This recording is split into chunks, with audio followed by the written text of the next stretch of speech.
Hey everyone, welcome back to another episode of Integrative You Radio. So we're going to be talking about this idea of comfort versus questions. And this is something that we really came to light by one, a conversation with a client, and two, our experience now with having a toddler who definitely could throw you for a loop at times, and having his moments where he is just throwing his fit, and it is natural to want to comfort, but when is the appropriate time to use comforting versus using questions to create more clarity for them and also for ourselves? So I'm going to let Dr. Nick dive in and talk a little bit more about this. So, the first thing I want to say is that the reason I started doing this is based off of my studies on neuroscience and how the brain develops and the mind develops within the first 7 years of growing up. and also the study of human behavior compounded on that.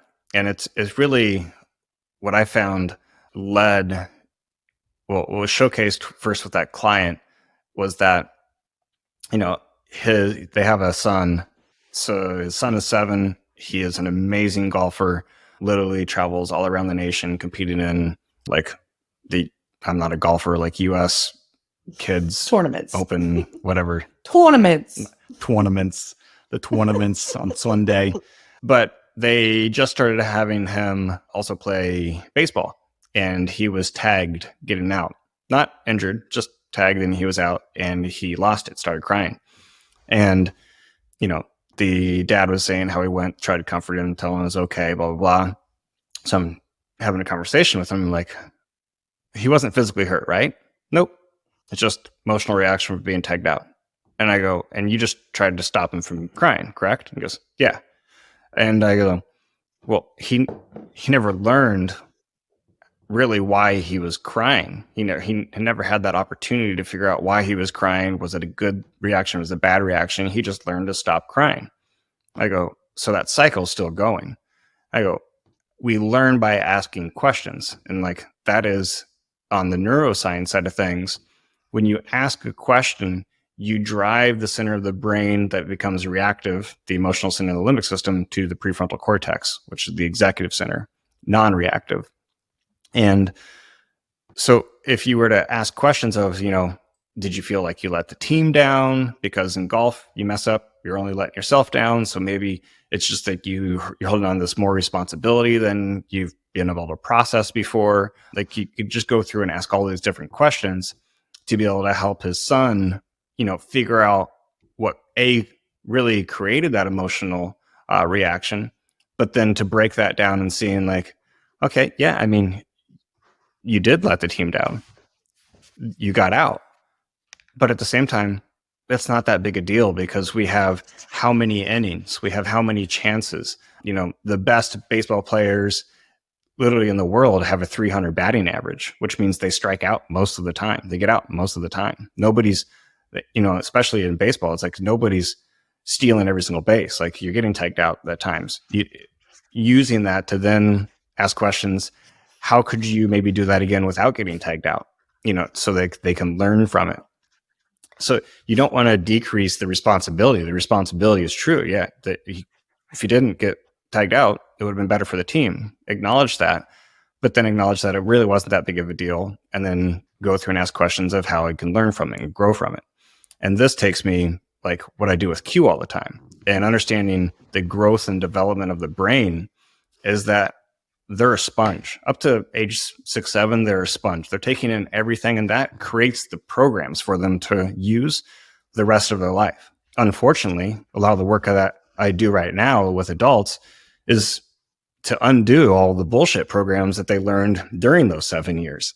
So if we can actually start working with kids more intelligently and more consciously throughout the first 7 years and install really good programs for them, they're going to be so much more empowered the rest of their life. And I didn't think about it initially when doing it. It was just kind of part of my process with working with adults and even with kids. But Q is freaking out for a little while in restaurants, and I would just grab him, not reactive, staying calm, grounded, walk through the restaurant. He'd be losing his shit. I'd go outside, and literally the first thing I would do is would just have a candid conversation with him. I'm like, hey, bud, we're outside right now. I know you want to go inside. You're crying to go back inside, but I go, guess what? Nobody wants to hang out with you right now. I don't really even want to hang out with you right now because this is not fun. You're kicking, you're screaming. This is just not fun energy. I go, do you want to hang out with somebody that's kicking and screaming? No. I go, so let's figure out why you are kicking and screaming so that we can stop this and actually serve you. And I'll go through and I'll just start asking questions out loud. Like, would you rather be running around? Would you rather be running around inside, outside? Would you rather be at the playground, or are you hungry and just the food's not here? Do you want a snack before the food gets here? Is that going to help out? Are you thirsty? Do you miss Nona? Do you miss Pappy and Booker? What's going on in this little 2-year-old brain? I'm just start asking all these different questions. And what's fun is I'm asking all these questions out loud, but he's learning how to process information. And you process information by asking quality questions. The quality of your life is dictated by the quality of the questions you ask. So I'm helping him to process, and he can't, physically articulate, but I see him processing as I'm going through. And I see him. You were doing this prior to him, he's talking a little bit now, but you were doing this even prior to that, because again, when you understand the neurology, you understand that they have been neurologically influenced, since being in the womb, let alone once they were born and in the environment. So, this is not a silly concept of asking questions, because you're not necessarily asking the questions looking for the response. You're asking the questions to help them think outside of the box and to process things differently. And in that moment, I'm just asking questions to get them out of the limbic system and to get the energy. Some people would argue that they don't have a developed prefrontal cortex. I'm like, well, how do you think a prefrontal cortex is going to develop? By starting to use it. That's the most comical thing about science is that, science is just, it's a technique designed to help us try to understand life. But life always comes first, and then we have science trying to tell us how life works. It works, instead of just saying things grow by giving it energy. So the concept of saying that a prefrontal cortex is only developed, well, that's because they're looking at the masses, and the masses haven't used their prefrontal cortex until they were older, because they weren't treated like they had a prefrontal cortex that could be used at an early age, which I think is slightly ignorant thinking. Well, that's what I find funny, because, there's that term, you'll hear it over and over and over, is correlation is not causation. But when you think about back in the day, before science and research studies were done, people had to rely on correlation. They had to rely on observation. They had to rely on that information to make decisions and to, help people develop, thrive. So they were so much more tapped in intuitively based on their correlation, based on their observation. And now we pretty much have this system that will dictate right and wrong, good or bad, correct or incorrect, based off of studies that when you actually evaluate the studies, there are so many variables, there are so many opportunities for human error. And then you want to get into the real nitty-gritty of who funded that study. So, we really need to blend the two worlds of, okay, let's look at research, but let's also look at correlation, because I sure as hell can speak to, after close to 13 years in the world of integrative medicine, that most of my clients and their experiences did not match the research studies that I was required to read about in school. And so when a lot of these practitioners come out of school, the reason why we keep furthering our education is because pretty much everything we've been taught, nobody matches that. Nobody matches that textbook. And that's getting more and more obvious because of all of the different variables that are happening when it comes to burdening our health, burdening our mind. We've just come out of a time where there has been like this perpetuation of fear. So there's a lot of layers, and we need to stop relying outside of ourselves, but also start looking at what's going to serve us and serve our families. And this idea of helping kids to process, I think is huge, because I always like to give examples. I think about this idea of the good and bad with the immune system, let's say. So when you have a kid who has an experience, they don't, because that prefrontal cortex isn't fully developed, they're going to have that limbic system, that emotional response, and then it's going to get tagged like good or bad. And it's like if they got in trouble or they thought they let the team down, they like tag it as bad. Same thing as like an organism comes into the body and the immune system can tag it good or bad. But the downside of that good and bad tagging of the immune system is this perpetuation of autoimmune disease. And this is because the body isn't processing properly. It's not actually knowing what to do with what's coming in. And so you look at this idea of, instead of leaving it up to your child's undeveloped brain that is now relying more in that emotional center, instead of leaving it up to that undeveloped brain to say good or bad, it's helping them to process through asking questions, opening their mind to bigger possibilities.